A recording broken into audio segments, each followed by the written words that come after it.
રાષ્ટ્રપતિ ભવનમાં શપથ ગ્રહણ સમારોહની તૈયારીઓ શરૂ થઈ ચૂકી છે। નવી સરકારની મંત્રી પરિષદના શપથની તડામાર તૈયારીઓ કરવામાં આવી રહી છે। રાષ્ટ્રપતિ ભવનની મુલાકાત 5 થી 9 સુધી બંધ રહેશે। જલ્દી જ નવી સરકારના શપથ ગ્રહણની તારીખ જાહેર કરાશે। મંત્રી તરીકે કોણ કોણ શપથ લેશે તેના પર પણ સૌની નજર રહેશે।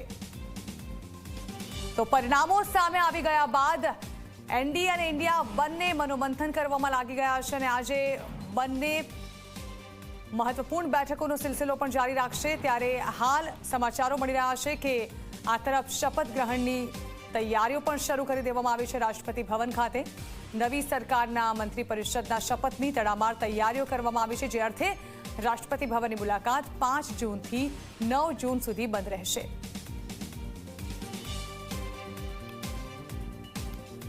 તો જલ્દી જ નવી સરકારના શપથ ગ્રહણની તારીખ પણ જાહેર કરવામાં આવશે। આજે ઇન્ડિયા અને એનડીએ બંને તરફથી બેઠકોનો સિલસિલો જારી રહેશે।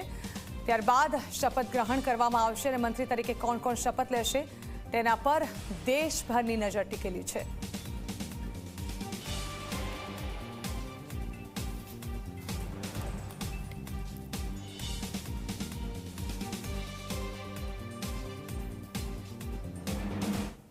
તો ફરી એકવાર ચર્ચા શરૂ કરવા જઈ રહ્યા છે પાર્થિવ રાજભાઈ। આમ તો આ વખતે